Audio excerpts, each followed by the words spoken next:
আলহামদুলিল্লাহি রাব্বিল আলামিন ওয়াসসালাতু ওয়াসসালামু আলা আশরাফিল আমবিয়া ওয়াল মুরসালিন ওয়া আলা আলিহি ওয়া আসহাবিহি আজমাইন।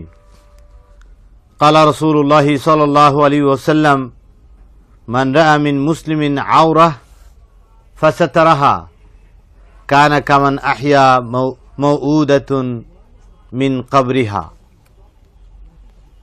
ক্বালা রাসূলুল্লাহি সাল্লাল্লাহু আলাইহি ওয়াসাল্লাম, কোনো ব্যক্তি মুসলমানের দোষ দেখিতে পাইল এবং উহা গোপন করিল, সেই জন্য কোনো জীবন্ত প্রথিত কন্যা সন্তানকে কবর হতে তুলে তাকে জীবন দান করল। সুবহানাল্লাহ। সম্মানিত ভাই ও বোনেরা, এই মুবারক অনুষ্ঠানে আমরা রাসূল করিম সাল্লাল্লাহু আলাইহি ওয়াসাল্লামের একটি উপদেশ শুনছিলাম আমাদের নৈতিক চরিত্র সংক্রান্ত বিষয়ে।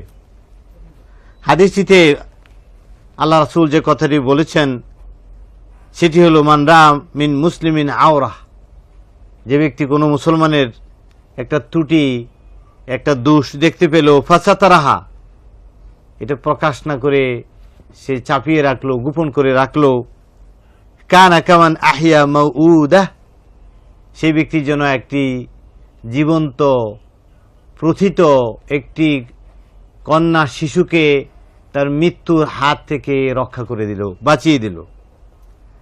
মিন কবরিহা, মানে তাকে যেন কবরে দেওয়া হয়েছিল সেই কবরস্থ ব্যক্তিকে যেন কবর থেকে উঠিয়ে আবার তাকে জীবন দেওয়া হলো, এমন একটি মহৎ কাজ যেন করলো।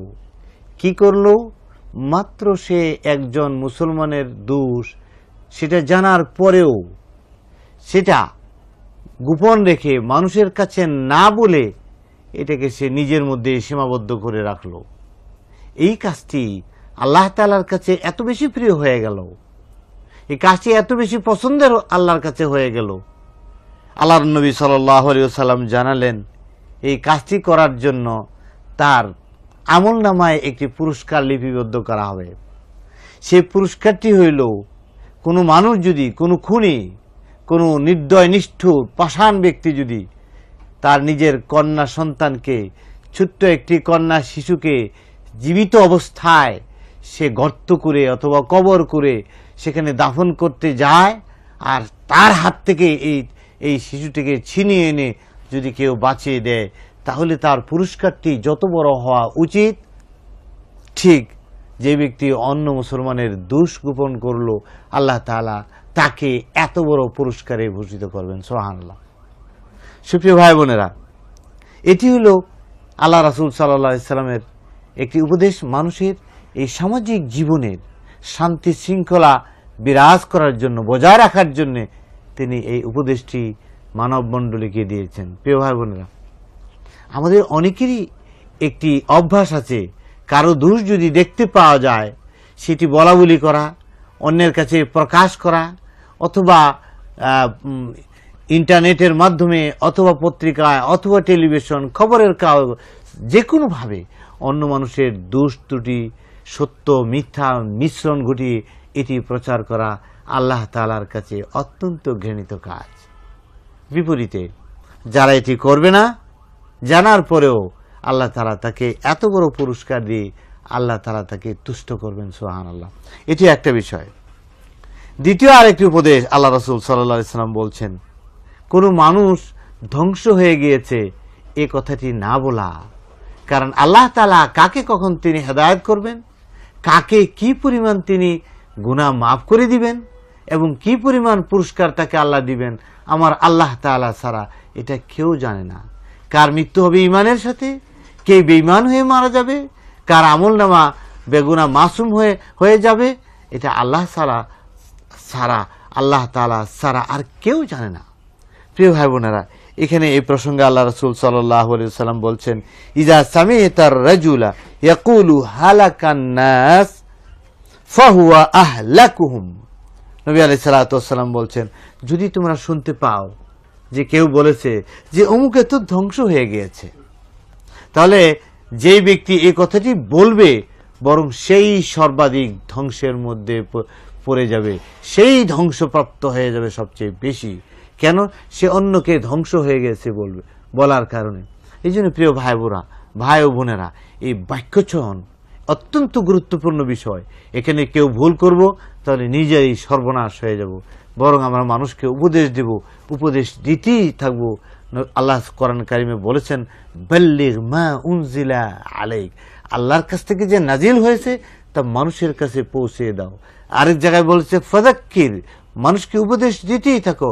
ইন্নামা আনতা মুযাক্কির, তোমার কাজ শুধু উপদেশ দেয়া, রায় দেয়া নয়। অমুকে ধ্বংস হয়ে গেছে, অমুকে জাহান্নামী, অমুকে দুজখে যাবে, আমি আপনি বেহেশতে চলে যাব অনুভব করা না। এভাবে নিজেকে নিরাপদ করে নেয়া, নিজে দাবি করা যে আমি নিরাপদ হয়ে গেছি, আমি জান্নাত পেয়ে যাব, এটা না বলা বৈধ না, এটা অনুমান করা, কল্পনায় আনাও এটি সঠিক নয়। কারণ আল্লাহ তাআলা ছাড়া আর এটা কেউ জানে না, এই জন্য আমরা কাউকে এমনটি বলবো না। 3 নাম্বার আরেকটি যে সিফাত বর্ণনা করেছেন সেটি হলো কোনো পাপিষ্ট লোককে নেতা না বানানো, কোনো মুনাফিককে নেতা না বানানো। যতক্ষণ আপনি জানতে পারবেন সেই লোকটি পাপী, আপনি যখন জানবেন লোকটি খারাপ, লোকটি যখন জানবেন সে ভালো লোক নয়, লোকটি অন্যায় কাজে লিপ্ত আছে, এটা যতক্ষণ আপনার জানা থাকবে ততক্ষণ পর্যন্ত তাকে আপনার নেতা হিসাবে আপনি তাকে সমর্থন দেয়া আপনার জন্য বৈধ নয়। এই উপদেশটি দিয়েছেন এখানে আল্লাহ রাসূল সাল্লাল্লাহু আলাইহি ওয়াসাল্লাম।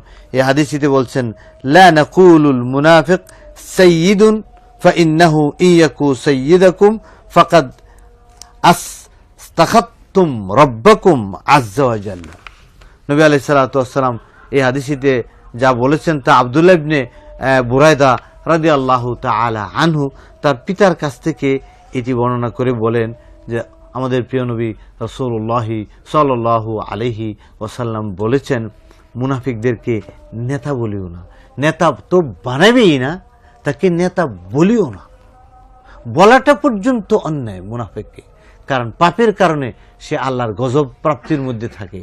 অন্যায় যারা করবে তাদের জন্য আল্লাহর কাছ থেকে গজব, আযাব, বালা মুসিবত ধার্য হয়ে যায়, একেবারে মঞ্জুর হয়ে যায়।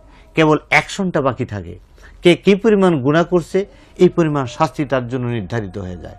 কেবল সঙ্গে সঙ্গে সেটা কখনো কখনো সঙ্গে সঙ্গে এটা কার্যকরী হয়, কখনো কখনো এটাকে আল্লাহ পাক দীর্ঘায়িত করে দেয় এবং কোনো না কোনো এক সময় ওটার শাস্তির মধ্যে সে পতিত হয়ে যায়। এই জন্য যে ব্যক্তি আল্লাহর গজবে পতিত হচ্ছে সেই ব্যক্তিকে যদি আপনি নেতা বলেন, আল্লাহ রাগান্বিত হয়ে যায়, এতে আল্লাহর গুসা বেড়ে যায়। আপনি বললেন কেন তাকে নেতা, সেই জন্য আল্লাহ আল্লাহ আল্লাহ আল্লাহ আপনার প্রতি রাগান্বিত হন। আর যদি নেতা বানায় তাহলে তো আরো অধিকতর রাগান্বিত হন। এখানে আল্লাহ রাসূল সাল্লাল্লাহু আলাইহি ওয়াসাল্লাম বলছেন, সাবধান, কোনো মুনাফিককে তোমরা নেতা বলিও না, কেননা সে যদি সত্য সত্যি তোমাদের নেতা হয়ে থাকে, অর্থাৎ তাকে তোমরা নেতা বানিয়ে থাকো, তাহা হইলে তোমাদেরকে তোমাদের মহিমান্বিত প্রভু পরওয়ারদিগারকে তোমরা অসন্তুষ্ট করলে।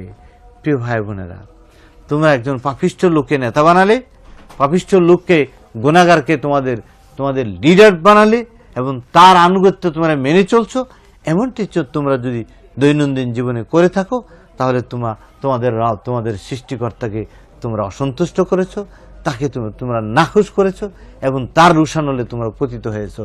আর এর পরিণতিতে আল্লাহর কাছে তোমাদেরকে পাকড়াও হতে হবে।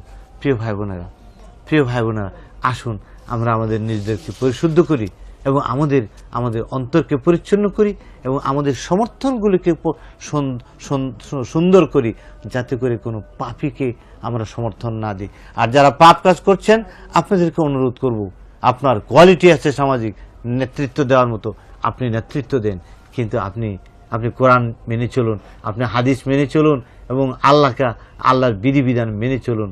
সবাইকে অনুরোধ জানিয়ে আমার আলোচনা এখানে শেষ করছি। আসসালামু আলাইকুম ওয়া রাহমাতুল্লাহি ওয়া বারাকাতুহু।